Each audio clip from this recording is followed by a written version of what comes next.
Hi everyone, my name is Jackie Ganton and I'm here to talk to you today about the role of case studies in research. We've probably all heard about case studies in some context or another, but when we talk about the context of research, case studies are actually one of the most commonly used methodologies of social research, and they are primarily associated with qualitative methodology, but sometimes we see quantitative techniques and surveying techniques and things like that coming into case study research. And so we're going to talk about that today and talk a little bit about what case study research is used for, how it's designed, some considerations and things that are important to that design if we're going to go that route with research. So case studies are a design of inquiry found in many fields, especially evaluation, in which the researcher develops an in-depth analysis of a case, often a program, an event, an activity, a process, or one or more individuals.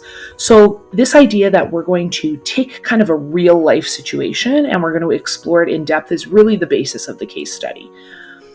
Another way of looking at this is saying that a case study is a research approach that is used to generate an in-depth, multifaceted understanding of a complex issue in its real-life context.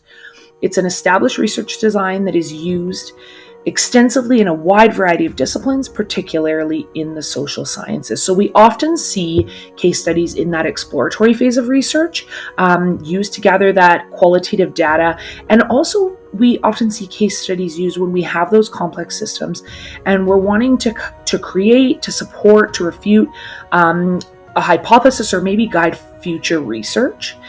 And so some of the attributes of a case study and the case study methodology are that, number one, we need to acknowledge that a case study, using case study research methodology, is a research strategy and isn't just the technique of collecting data. Sometimes when we're talking about qualitative or quantitative methods of collecting data within research, we're talking about very specific tools, whereas a case study is kind of an overarching strategy. A case study methodology would be an overarching strategy.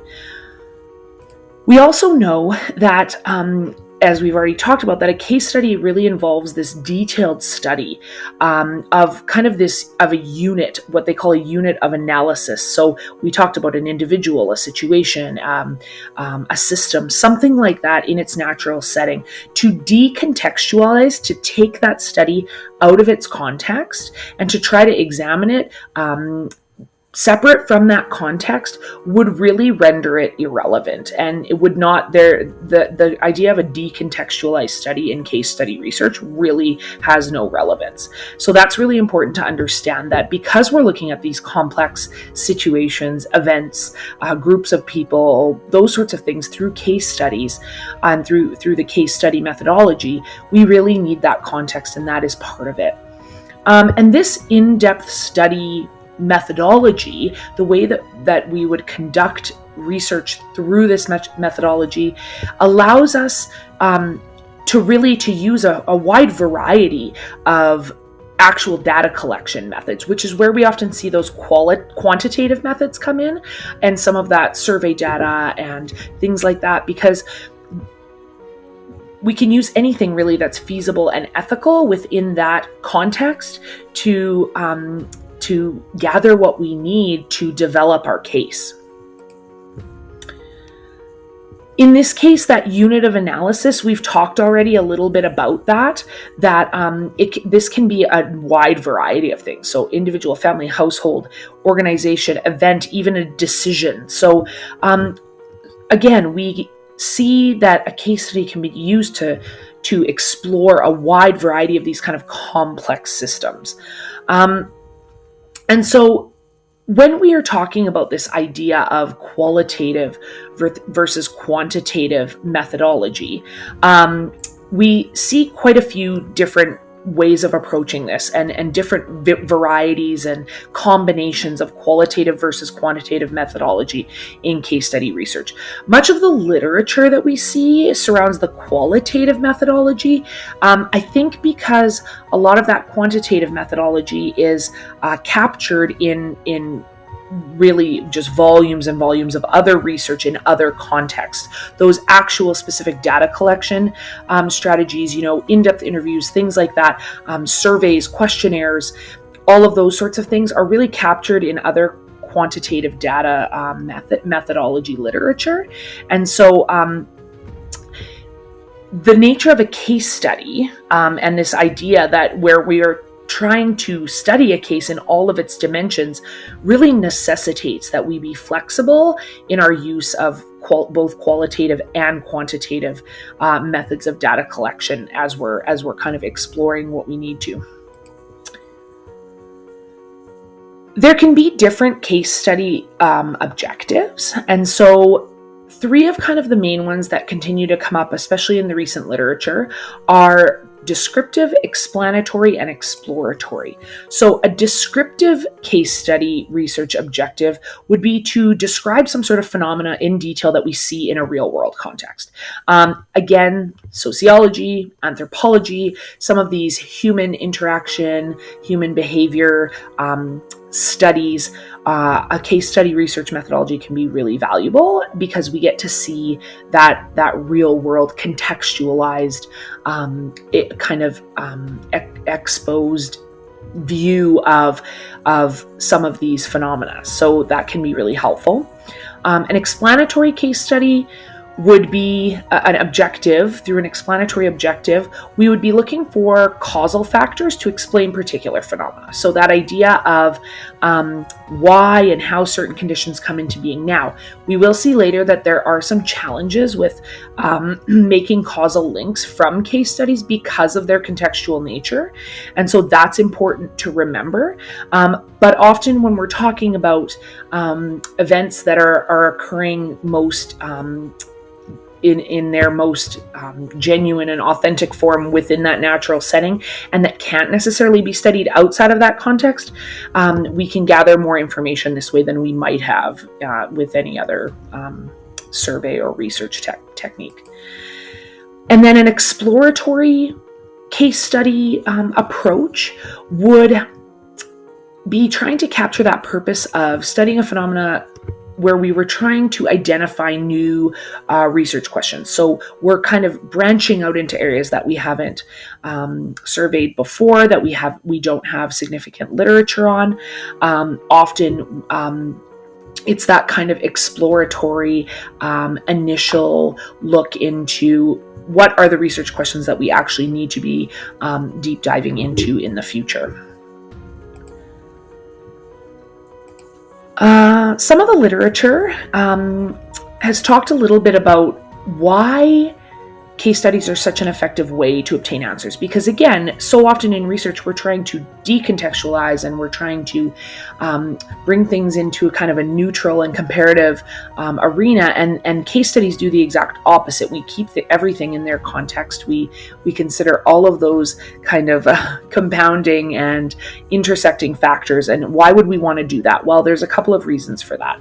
First of all, according to Kakea 2021, case studies are an effective way to obtain answers because they are particularistic, and because they are also descriptive, and because they are heuristic. So what do those things mean? Pluralistic means that we are referring to specific contexts, programs, events, phenomena of everyday actions of people. So we can focus on those specific phenomena that human beings are engaging in, that they undertake, experience, and we can represent the problem or issue as it represents itself in everyday life. And that can be very valuable, especially when we talk about some of those sociological, behavioral, anthropological contexts that we might be talking about. When we talk about a descriptive, kind of a descriptive function of a case study research project, we're talking about the final outcome or the end product of that case studies, which might contain that thick, rich description of the phenomena under study. So again, you don't get that richness and that kind of complexity when you piece everything out and you study the separate components out of context. And we get that in a case study. We get that contextualized kind of richness and complexity reflected. Heuristic means that the case studies illuminate the reader's understanding of the phenomena under study. So this one's a little bit more complicated. Basically, we are helping the readers of the case study research in the end make sense of the meanings of findings to basically confirm or disagree by relating to their own life experiences.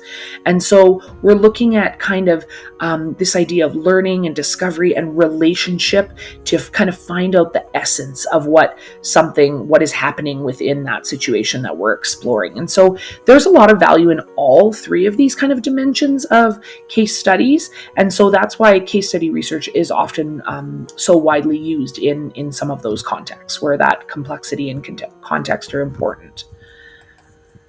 Of course, because we are talking about context, the literature is very clear that case study research requires it's a real craft. It's an art as much as it is a science.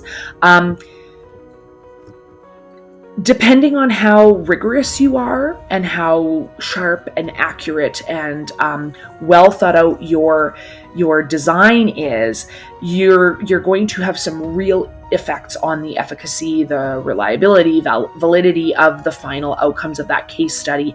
And because there is so much complexity when you are evaluating some of these situations that are in their natural setting, it really requires some crafting and some real design intention when you are putting together a case study research project. And so there's some of these kind of primary elements of the research design that are really important that we need to always kind of keep at the forefront of our minds. And the first of that is, of course, the purpose of the research. We have to keep ensuring it's very easy. We're going to talk a little bit about bias. It's easy to get sidetracked. It's easy to be kind of led down rabbit trails when you are in that natural setting and you are not pulling out and isolating kind of these variables that we are examining. And we are instead exploring kind of the whole breadth of a situation or an event or a group or that sort of thing. It's really easy to lose sight of your purpose. The research questions, and so again, just narrowing back in on what are we trying to do here?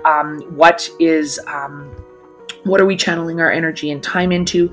And are we addressing those research questions with everything that we're doing? The type of case study research to be carried out, again, focusing back in on what is the purpose? What are we trying to achieve? What are we trying to accomplish? What are we examining, exploring, that sort of thing. The sampling method to be adopted. So again, when we are, using a variety of kind of sampling methodologies, when we have qualitative and quantitative aspects of the case study, it's really important to keep those in our sights as we are and have those really well, clearly defined and really rigorously kind of established as we move into the work that we're doing. The sample size, again, because we're dealing with something in a kind of a natural setting, it's going to be easy for there to be kind of immigration movement of pieces within the system that we're looking at. So we really need to be mindful of the population that we're working with and the situation if it is an event or that sort of thing that we're monitoring those parameters. The techniques of data collection, again, the more rigorous and tight and sharp we can be with those things, where there are spaces where we have to have more ambiguity or less accuracy because of this natural setting, we can control the things we can, and we want to do that to increase, again, those reliability, validity factors. And so those techniques of data collection need to be sharp and well refined.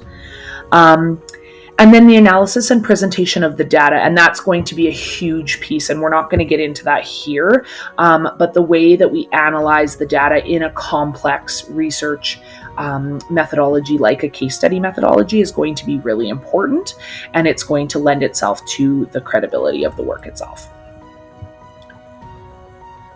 Some of the concerns and considerations. So again, we've mentioned some of these already. A case study involves often kind of a social unit, some kind of social unit within a natural setting. And so it's really important for researchers to keep their their biases, their preconceptions out of this. We need to remain objective. And so we need to be able to not kind of project or superimpose our perspectives on those as much as we can on our subjects, or while we're analyzing the data. And so there's this suggestion about remaining reflexive, and reflexivity is this idea of constantly kind of being self-aware and becoming more aware of your factors that would lend themselves to bias. So things like your social position, your values, your biases, your preconceptions, those sorts of things, and to do kind of this bracketing out, like we often hear in psychology, right? To put the brackets on while carrying out the research, and while we're analyzing the data, so that we kind of very, very intentionally set ourselves separate from those who we are studying and those who we are examining and exploring, so that we can mitigate as much of that bias as we can. And the research is clear in saying that this is really challenging. It's easier said than done, and it requires a lot of training and a lot of practice. And so that's really important. Minimizing generalizations is the next kind of contentious issue in case study methodology, or not minimizing, but I guess considering whether or not generalizations are possible based on the case study research. Because the findings of a study of basically a single, unit or social unit or event or that sort of thing, can be really challenging, and actually can be in some cases impossible to generalize directly over larger populations. And this is where that causation piece also can be challenging. We know that an individual situation or a population might not be representative of another group of sample of cases. And so we can't always create those kind of statistical generalizations. However, the research is there to show that we can make some analytical generalizations, where we use kind of previously developed theories as a template, and then compare our results to something like that. And so we might have theoretical sampling, or we might be talking about comparing and validating participants, findings around participants against new, emergent or historical trends or things like that, and providing commentaries on whether we think these are accurate. We can talk about our being very transparent throughout the process to mitigate some of those issues around generalizations. And so it's really important just to remember that some of those statistical generalizations might not be possible, and might not be directly, we might not be able to make those direct transferences of across the board, but we can, there is still some great value in using case studies to make some analytical generalizations. And then there's always these concerns around ethics when we are doing case study research. Because we are often conducting this study within the kind of natural setting, we are in often the spaces of people and in their lives, and that can really require some extra care and sensitivity.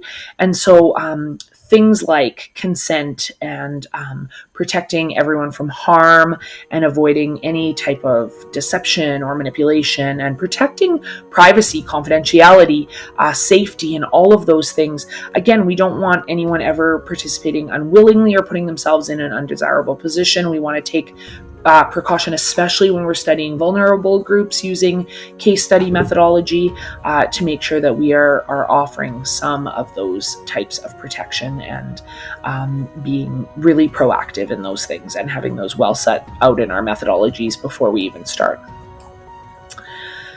So, in summary, we see case studies often used in that exploratory phase. We see them often used to gather qualitative data, although we'll see some quantitative methodologies used for data collection within that. And those are often a great complement. We see case studies being used to create, support, refute hypotheses, to guide future research, especially in that exploratory space. The depth and contextual focus that is offered within a case study research methodology is really unique and can offer unique insights across a lot of different fields and a lot of different varied fields. And so it really allows researchers to shine a light on some of the complexities of those real life situations.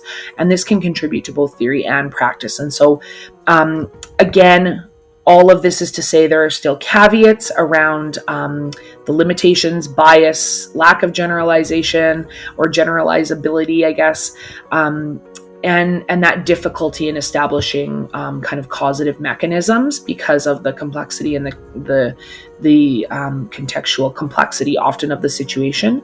But that said, often researchers are able to consider these factors and to choose case studies and individual case study methodologies that align with research goals, and to develop some really compelling and insightful and useful research as a result of that. So thank you so much for joining me today in this little exploration of case study research.